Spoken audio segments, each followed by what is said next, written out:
Bienvenidos a la lección Introducción a Blockchain. Uno de los grandes retos de hoy es que compartimos grandes cantidades de información, pero necesitamos que esta información sea segura y que aparte pueda ser validada de forma transparente, que los datos que compartimos sean fidedignos, es decir, que tengan integridad. Bueno, pues una de las ventajas del blockchain es que nos permite gestionar esta cantidad de datos de forma de que no sea centralizada, es decir, que no dependamos de una entidad para garantizar que esto sea seguro. La seguridad la hacemos entre todos los participantes del blockchain. Y bueno, tiene la capacidad para poder almacenar información que no sea modificada, es decir, una vez que ya fue almacenada no va a poder ser modificada, sin que ésta pueda ser identificada como que pues ya no se garantiza esta información, y pues bueno, es transparente porque también nos permite revisar cómo va haciendo el proceso de almacenar el almacenamiento de esta información y nos va a permitir, por ejemplo, en la industria, en casos complejos, poder garantizar que esta información sea real, que sea la que se almacena originalmente, que haya confianza y que se pueda verificar esta misma situación. El objetivo de este curso va a ser explorar qué es el blockchain, cómo funciona y por qué es considerada una tecnología disruptiva, qué es lo que nos está cambiando en el mundo. También vamos a ver aplicaciones en la vida real, casos prácticos en donde se puede utilizar y los sectores. El blockchain es una tecnología de almacenamiento distribuido, de tal forma que todos los participantes garantizamos que sea segura, ya que se genera a partir de bloques de información, donde uno va conectado con el otro, de tal manera que si alguien modifica un bloque, el siguiente bloque ya no va a coincidir con esta información. Entonces podemos detectar ahí una modificación y decir, bueno, sabes que esta información es fidedigna. Y aparte de eso, recuperar esta información a partir de la cadena. Los componentes del blockchain son los siguientes. Un bloque es donde se concentran datos, donde se almacenan datos, que es la información que queremos garantizar, que a su vez va a contar con un hash, que no se va a repetir en ningún otro bloque, es un hash único. Y aparte de eso, este hash está conectado con el hash del bloque anterior, de tal forma de que si el hash de mi bloque anterior es modificado, pues ya no puedo volver a generar este hash tal cual. Bueno, un hash es una firma digital, nos ayuda a determinar que esta información no ha cambiado, que es única. Y que pues bueno, no hay manera en que haya sido alterado. Una cadena de bloque es una manera de conectar todos estos bloques, de tal forma que se pueda garantizar que haya validación de cada uno de estos. Nos permite asegurar que los datos son íntegros, y que no han sido cambiados. De tal forma de que al ser conectados un bloque con otro, podemos recorrerlos, y podemos validar que la cadena completa sea válida o incluso una sección de la cadena. El nodo es una computadora donde se guarda dicha cadena, y donde se puede asegurar la información para poder consultarla, y para que los participantes puedan hacer uso de ella. Existen diferentes tipos de blockchain y depende las necesidades, uno de ellos es el público, la pública es disponible para cualquiera, como por ejemplo Bitcoin o Ethereum, donde si yo lo deseo puedo unirme y puedo participar, y bueno entra dentro del proceso de validación, y pues bueno sé que en este caso mi información, el dinero, que representa pues está a salvo ahí, y pues hay una forma de validar para saber que realmente soy yo el dueño y que, cada uno de los que participa pues somos dueños. La privada. Bueno, esto se utiliza mucho para empresas que quieren implementar procesos para garantizar la seguridad, pero que solamente quieren que sea de forma interna, que no participen más que las personas dentro de la empresa, y que no pueda ser accesible desde ningún otro lado. Las híbridas o federadas. Bueno, estas mezclan tanto como redes públicas como redes privadas, para ir generando diferentes accesos de tal manera de que puedo tener una cierta privacidad, pero a la vez puede también ser accesible de ciertas partes para la parte pública. La forma en que funciona el blockchain es de la siguiente manera. Tenemos un registro distribuido de datos, de tal forma de que van conectados entre sí para generar una cadena. Es decir, tenemos datos que generan un hash, el cual a su vez está comprometido con el hash del bloque anterior, para garantizar que la continuidad sea válida. Bueno, como les comento, los bloques son transacciones, es decir, un bloque son datos, pero también representa una transacción. Cada bloque que se va agregando al final de la cadena significa una transacción. Por ejemplo, en el caso del Bitcoin, pues el cambio de dueño de esta criptomoneda. De tal forma de que, cuando sea modificada, o bueno, cuando cambie de dueño, pues se va a agregar al final, pero pues para poder ser agregada, pues tendría que haber sido validado el dueño a partir de una clave. Y entonces, al confirmar que es parte de la cadena, el dueño, entonces se agrega un nuevo bloque al final para determinar un nuevo dueño. Bueno, como les comento, estos bloques se van añadiendo al final, una vez que se valida la transacción, que dice esta transacción es válida, se agrega al final de la cadena, formando parte de esta cadena, y agregándola al historial, y entonces pueda ser válida esta transacción en el futuro. La forma en que se garantiza esta cadena es que se enlazan criptográficamente. Como lo expliqué previamente, tenemos un hash que está formado a partir de los datos de mi transacción, más el hash del bloque anterior. Si llegara a cambiar algún bloque, mi hash, digamos, si mi bloque anterior cambió, mi hash ya no coincidiría.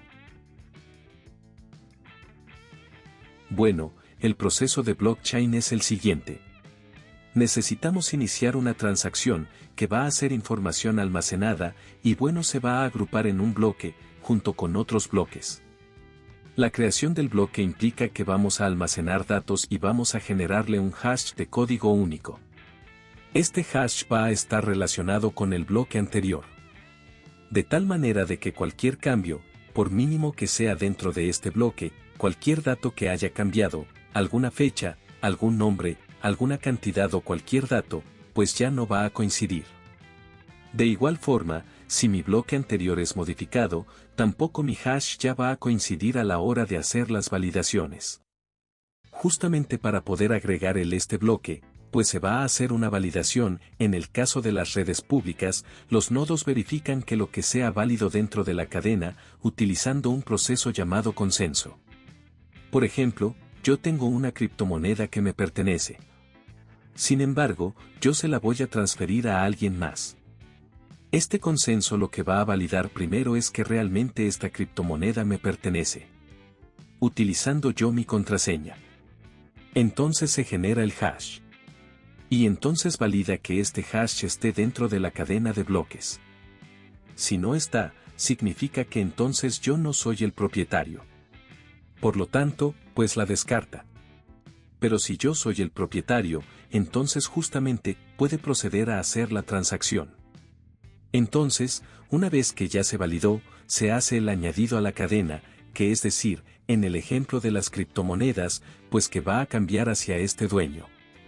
Entonces, esta transacción ahora va a almacenar los datos de mi criptomoneda, más mis datos, más mi contraseña, más el hash del último bloque, y se va a agregar a mi cadena al final. Una vez que se agregue, entonces se va a sincronizar con todos los nodos de la red. En el caso de las criptomonedas, pues bueno, existen muchos nodos, de tal forma de que al menos una criptomoneda debe de haberse replicado en 6 de los nodos. Pero bueno, es una cantidad tremenda de nodos para este tipo de redes. Otro ejemplo sería por ejemplo un sistema de votaciones, donde aquí la transacción pues va a ser un nuevo voto, realmente aquí no aplica, la parte mi voto va a cambiar, realmente la validación sería, bueno, este es un voto, se está agregando este voto para esta persona, y se agrega al final de la cadena, y pues aquí el caso práctico sería validar que en ningún momento se modificaron los votos al final. ¿Qué ventajas me da el blockchain? Bueno, permite transparencia de tal forma de que los participantes pueden hacer una revisión de que la cadena realmente es fidedigna, que no hubo cambios a lo largo del tiempo, que lo que hay hasta este momento no ha tenido alteraciones, por lo mismo también es inmutable. Hay inmutabilidad, no puede modificar los datos sin que esto afecte a la cadena y entonces ya no sea válida. Si en algún momento cambio un dato de forma no permitida, la cadena ya no va a ser válida y entonces ya no puedo tomarla como una cadena válida. Es decir, garantiza que mis datos no van a cambiar a lo largo del tiempo. Seguridad, bueno, por lo mismo que está basado en tecnología criptográfica, son sistemas no reversibles en que se encriptan los datos. Entonces no hay forma en que se pueda alterar la información, sin que pueda ser detectado que existió un cambio. Y aparte es descentralizada porque no se necesitan intermediarios para hacer estas transacciones ya que todos participamos dentro de la red.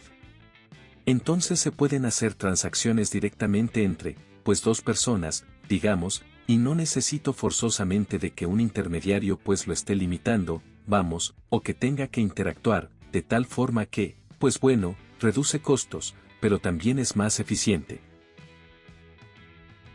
Bueno, entre las aplicaciones que tenemos del blockchain, son como ya lo había comentado aquí a lo largo de la presentación, son las criptomonedas. Unas muy conocidas son Bitcoin y Ethereum, de tal forma que permite hacer transacciones entre usuarios. Para poder intercambiar dichas criptomonedas, es descentralizada porque pues no hay alguien que tenga el control como tal, sino es el funcionamiento de la red en su totalidad, que permite hacer estas transacciones y que aparte las brinda de forma segura. También podemos hacer contratos inteligentes. Digamos, un ejemplo es los bienes raíces, que digamos, yo comprador deposito mi recurso, pero el recurso no va a ser liberado o puede ir siendo liberado en partes conforme a ciertos pasos que se vayan cumpliendo. Digamos, bueno, se metieron escrituras al registro público de la propiedad. Por eso se libera una parte. Digamos, el predial ya cambió a mi nombre. Bueno, se libera otra parte. El pago de servicios está al corriente. Bueno, se va liberando otra parte. Entonces, podemos ir determinando diferentes procesos para ir liberando los recursos. Por eso son contratos inteligentes, porque se puede programar distintas condiciones para ir liberando los recursos. Votaciones electrónicas. Bueno, justamente este tipo de red permite garantizar que el registro de votaciones sea seguro y transparente, de tal forma de que yo puedo guardar como votante la información de mi voto y en algún momento verificarle y garantizar que lo que un sistema está arrojando es fidedigno y puedo garantizar que mi voto no fue modificado. También, por ejemplo, se puede utilizar en las cadenas de suministro de tal forma de que se pueda ir garantizando el flujo de los suministros. Desde el origen hasta el destino final y yo puedo revisar que haya pasado por estos puntos que yo estoy determinando. Así podemos reducir el fraude y pues bueno, revisar en cualquier momento, pues, cómo fue el camino que siguió. También para registros médicos, porque nos puede servir, para almacenar y compartir los mismos y saber que estos no van a cambiar, que mi registro médico que ya guardó el doctor, pues bueno, en algún momento si lo revisa otro doctor se garantiza que en el proceso en el que lo lleve, por ejemplo, igual yo paciente, pues no le hice ninguna modificación o que algún tercero que guardó mi información no lo haya modificado, entonces garantiza que los médicos puedan ir, revisar datos de manera fidedigna. Bueno, pues eso conforme a la introducción. Muchas gracias. Y el siguiente fragmento va a ser para ver un ejemplo práctico del blockchain.